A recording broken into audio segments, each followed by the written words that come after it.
Bismillahirrahmanirrahim. Assalamualaikum warahmatullahi wabarakatuh. Salam keluarga Malaysia sihat sejahtera. Bersama dengan saya yang bahagia Tan Sri Datuk Seri Dr. Nur Hisham bin Abdullah, Ketua Pengarah Kesihatan Malaysia. Pertamanya, Kementerian Kesihatan Malaysia ingin merakamkan ucapan selamat tahun baru kepada semua warga negara, rakyat dan juga penduduk yang ada di Malaysia. Kementerian Kesihatan Malaysia ingin memaklumkan bagi tempoh 1 Januari hingga 30 Disember 2021, sebanyak 2,763 kes positif COVID-19 telah dikesan di kalangan pengembara yang tiba di pintu masuk antarabangsa. Daripada jumlah itu, sebanyak 1,446 kes positif COVID-19 dikesan dalam kalangan pengembara yang tiba dari Arab Saudi. Diikuti Singapura 322 kes, Indonesia 264 kes dan United Kingdom 217 kes.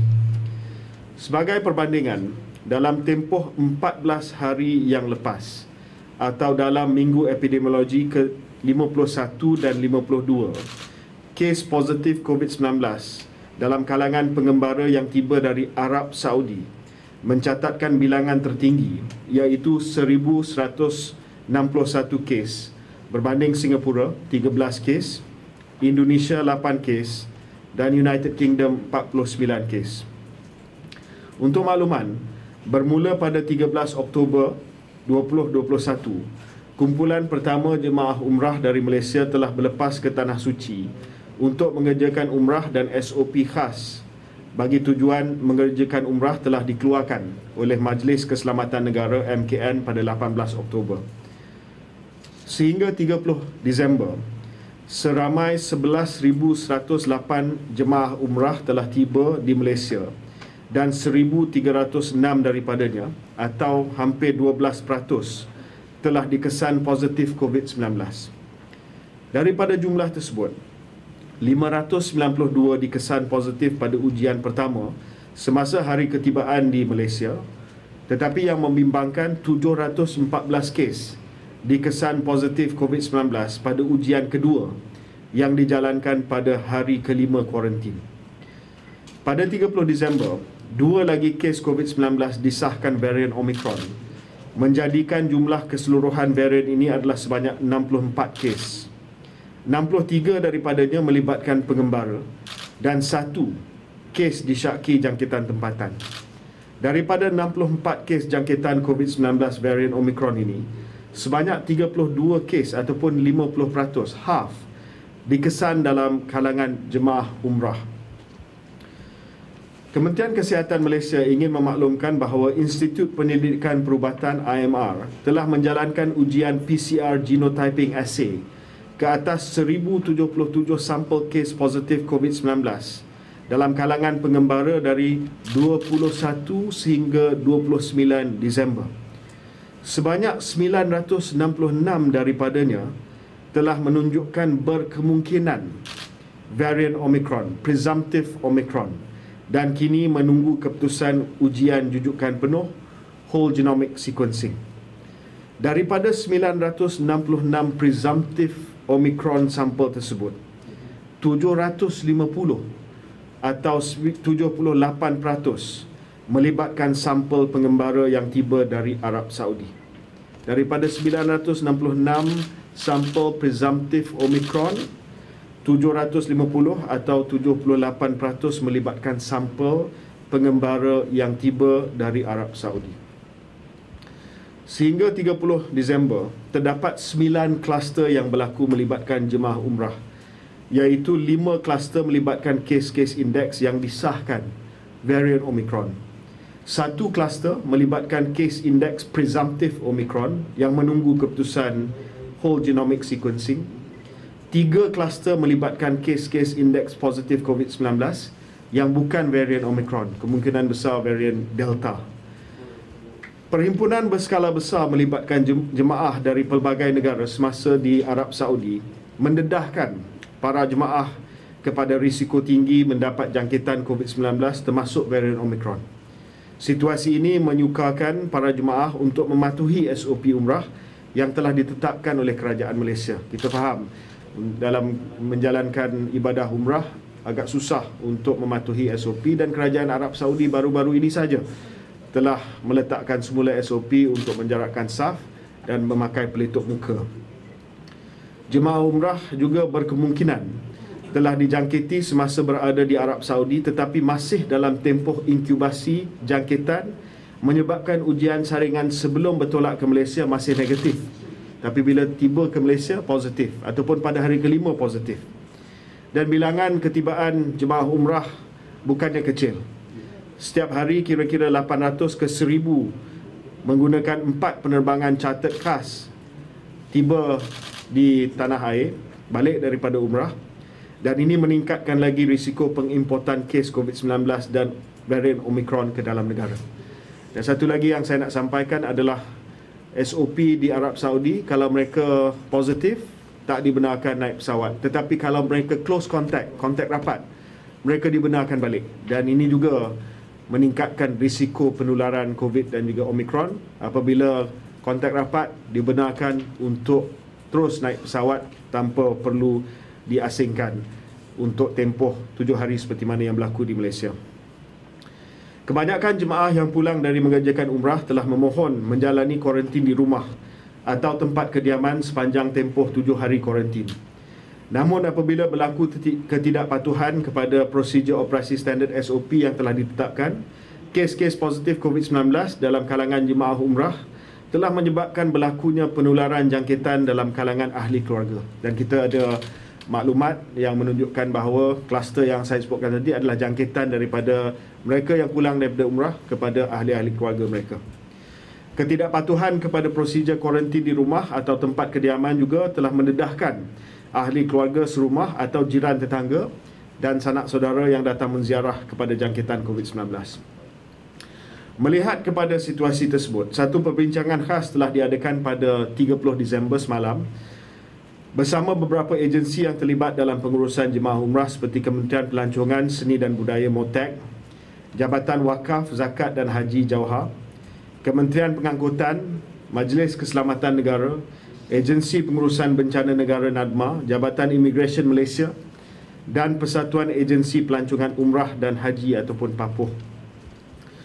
Ia seterusnya disusuli dengan mesyuarat khas kuartet yang dipengerusikan oleh Yang Berhormat Menteri Kanan Pertahanan Datuk Seri Hishamuddin Tun Hussein, yang dihadiri oleh ahli-ahli kuartet tetap yang lain, Datuk Seri Tengku Zafrul, Tan Sri Anwar Musa dan saya, dan juga turut dihadiri oleh Menteri Luar Negeri Datuk Seri Saifuddin, Menteri Hal Ehwal Agama Ustaz Idris Ahmad, dan juga Menteri Pengangkutan Datuk Seri Wee Ka Siong.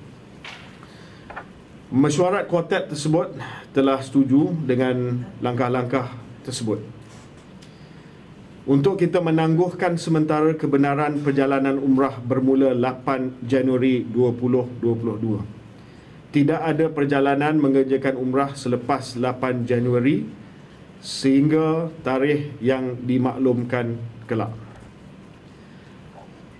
Tempahan tiket penerbangan perjalanan umrah yang baru ditangguhkan berkuat kuasa 1 Januari hari ini. Maksudnya tidak lagi ada tempahan baru ataupun new booking untuk umrah sehingga tarikh yang dimaklumkan kelak. Kuarantin wajib di stesen kuarantin atau hotel yang telah dikenal pasti sebagai stesen kuarantin oleh pihak NADMA bagi jemaah umrah yang pulang ke Malaysia bermula 3 Januari. Maksudnya jemaah umrah yang tiba pada hari Isnin mesti dikuarantin di stesen kuarantin dan tidak lagi diberikan kebenaran untuk kuarantin di rumah. Bagi jemaah yang akan berlepas ke Tanah Suci pada 1 hingga 7 Januari, mereka dibenarkan untuk meneruskan perjalanan. Ya, kita bagi grace period sehingga 7 Januari. 8 dah tangguh dah.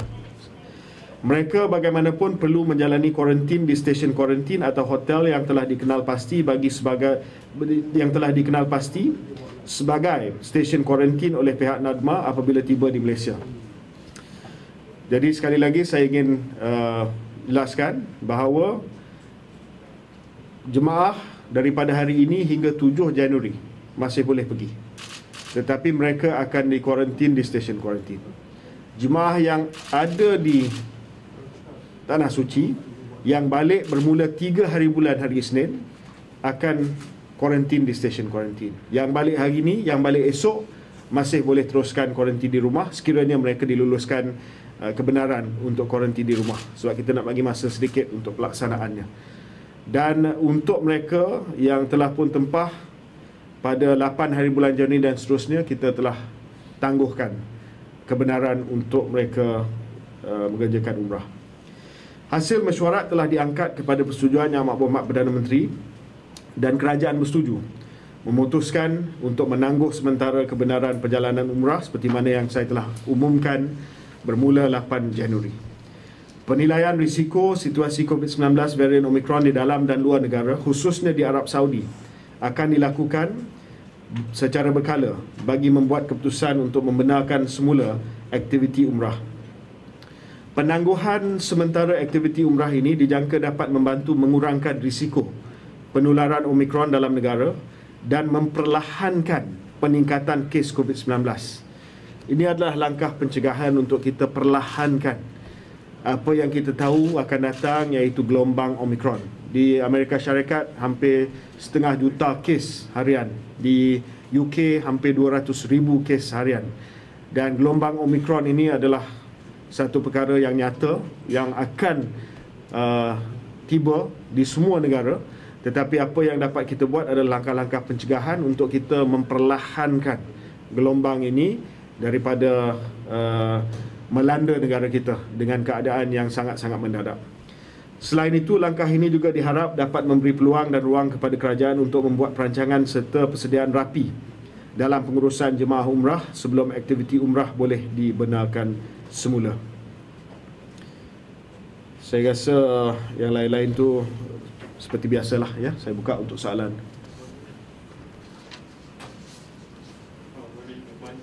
Ya. Butik kuarantin wajib akan buka puasa pada 3 Januari. So kita ada live time 2 hari, hari ini dan juga hari esok untuk memastikan bahawa kuarantin di rumah dipatuhi. Walaupun kita dah pakai gelar pengawasan, apa tambahkan dan penambahkan untuknya?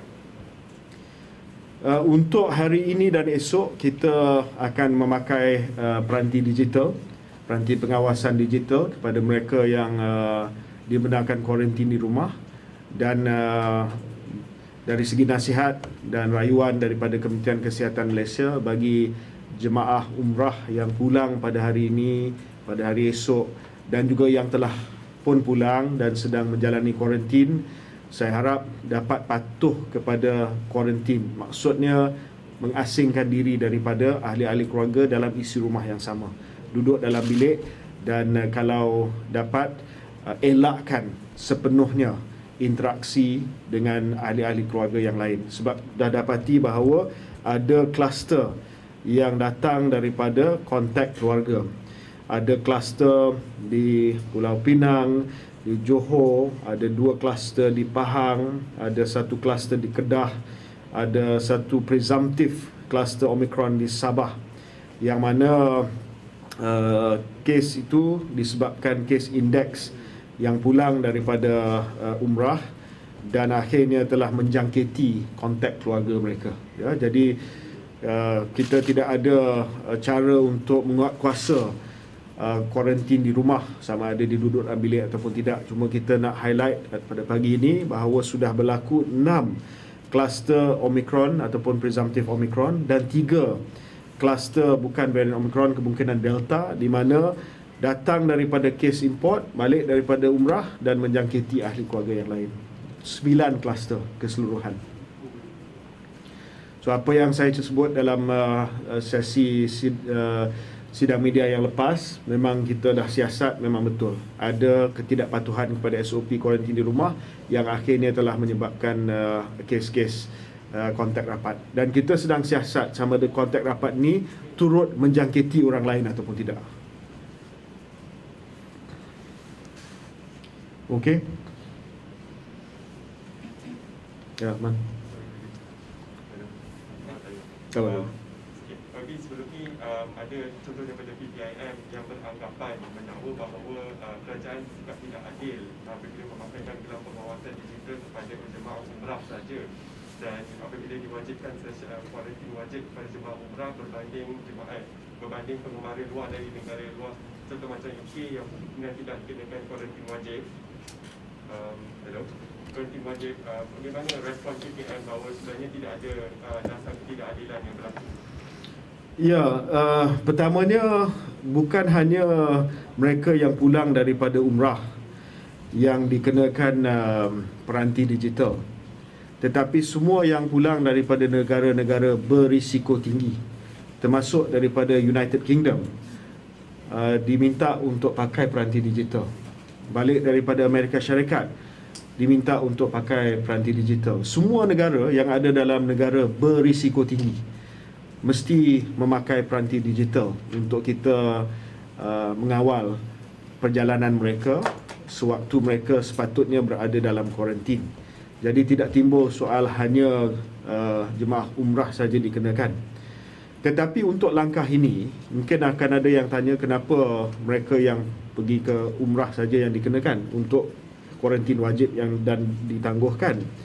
Sebab kalau kita tengok dari segi bilangan kes Omicron, hampir separuh yang disahkan Omicron adalah daripada Arab Saudi. Itu yang pertama. Tetapi yang lebih membimbangkan adalah maklumat terkini, iaitu daripada 966 banyak dah kes Omicron ni presumptif. Presumptif maksudnya ujian pertama ada ciri-ciri Omicron. Dan saya baru saja tanya Dr. Ravi daripada IMR, saya kata bila dia presumptif Omicron, adakah kemungkinan besar bila disahkan oleh jujukan genom penuh dia akan jadi Omicron? Dia kata almost 100%. Dia kata 100%. Ya, maksudnya daripada 966 presumptive Omicron, 750 daripada jemaah umrah yang tiba daripada Arab Saudi, 78%. Ini daripada 21 hingga 29 Disember. Ini data terkini.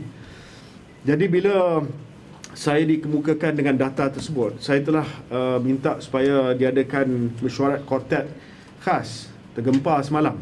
Sebab bila kita berdepan dengan maklumat seperti ini, saya rasa we cannot sit tight and assess. Kita kena melaksanakan sesuatu dengan pantas. Dan saya mesti melaksanakan tugas berdasarkan kepada statistik dan data yang dikemukakan. Tidak ada mana-mana menteri, there's no Muslim minister that wants to do this, least of all for me. I know how important this is. Tidak ada menteri beragama Islam yang nak tangguhkan ibadah umrah. Tetapi ini perkara yang serius, ya. Ini bukan tweet di social media, ini bukan video di TikTok. This is your life.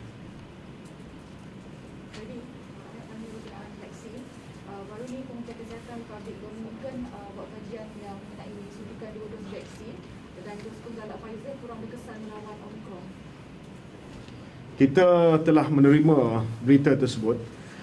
Kumpulan teknikal sedang mengkaji maklumat yang telah diperolehi dan mereka akan membuat sure kepada CITF seperti biasa. Sama ada mereka yang telah terima Sinovac, Pfizer mesti dilengkapi dengan satu dos lagi. Tetapi terlalu awal untuk kita buat apa-apa kesimpulan buat masa ni. Tetapi kita dah tahu berkenaan dengan ujian tersebut dan sedang dikaji oleh kumpulan teknikal kita di bawah Dr. Kalai.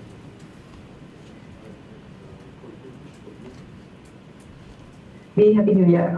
Just have a couple of questions. The first one is, can you elaborate how many COVID cases were found in each of the 9 clusters among the Umrah pilgrims, and which districts are these clusters reported? How many generations of spread? Who exactly got infected? And were any hospitalized? That's my first question. Yeah, so we are still investigating the cases, but I can tell you that there were, for instance, the first case index variant Omicron was involved 3 states, Selangor, Kedah, Penang, and they were in Gombak, Yan, Kontesta, Barat Daya. 10 cases that were positive in that cluster. The second one was Johor Bahru, 6 cases in that cluster. The third case in Temeloh in Pahang, 5 cases. Another one in Temeloh and Pekan in Pahang, 6 cases. Kedah, Kubang Pasu and Yan, 4 cases. The presumptive Omicron is in Sandakan, 18 cases from that cluster. But on the generational lineage and all that, that's still being investigated, whether there's further community spread. So as you can see, it has caused spread amongst close contact. We don't know to what extent that has resulted in community spread yet. But what we are trying to do here, especially with the 750 presumptive Omicron from Saudi Arabia, I think the responsible thing is to announce the countermeasures so that we can slow down Omicron from spreading in Malaysia. Were any hospitalized? We will get the details to you, yeah? Okay, and related to that also, since presumptive Omicron is almost 100% certain to be Omicron, will Malaysia follow Singapore's steps in just classifying all S-gene target failures as Omicron without waiting for sequencing, which can take some time? Yeah, I mean, operationally, we are assuming that presumptive Omicron already is Omicron. But in terms of reporting, we are still requiring the WGS. But in terms of operational purposes, we, for instance, today, announcing the countermeasures against the Omicron spread from our Umrah pilgrims, we don't need to wait for the WGS. For KKM, we assume that presumptive is Omicron already. Okay, and my second question is, what is your plan B if Omicron spreads like wildfire in Malaysia, and what indicators will trigger that plan B? So we have a heightened alert indicators which we had prepared for the road to endemicity. So that's something that we have operationally already available. So once it crosses that, then we have some suggestions that can be deliberated at the ministerial quartet for further measures to ensure that we can slow down the spread. So those are already in place. Can you give a hint on what kind of restrictions it involves? No, I think let's address this matter today first, and then we will fine-tune the enhanced measures over the next few days or so. All right, thanks, Wendy. All right, next. Okay, ada lagi? The testing, now that we have seen that there are quite a lot of cases that are coming through our doors, arrivals, right now we are still using antigen tests as one of the kind of entry tests, right? But the US FDA has just published, I think, a study or something saying that antigen tests might be less sensitive to Omicron. We're doing PCR at the on-arrival test. Okay, so will KKM be reviewing testing strategy with regards to RTK testing? No, for pre-departure, on arrival, and day 5 tests, it's RT-PCR. So we have never moved from RT-PCR. You know, other countries have moved from RT-PCR to antigen test, but for Malaysia, it's RT-PCR. But for normal symptomatic testing, for normal daily testing, if you're going out and mixing with other households, you can still use the rapid test kit, the antigen test kit, because the antigen test kit has been shown to still pick up Omicron cases, especially if you're infective. So as far as we're concerned, that will suffice for other testing. For testing pre-departure, on arrival especially, will still be RT-PCR, because it will pick up on those who are less infective as well, more sensitive. Okay?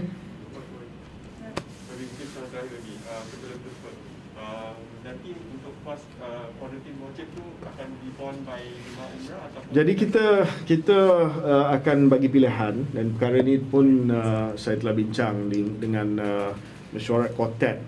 Kita akan bagi pilihan kepada jemaah.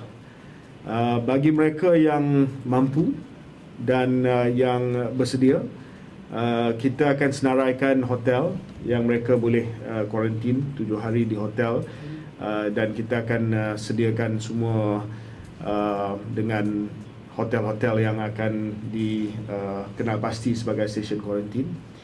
Dan bagi mereka yang mungkin tidak memilih untuk tanggung sendiri, kita akan sediakan stesen kuarantin kerajaan.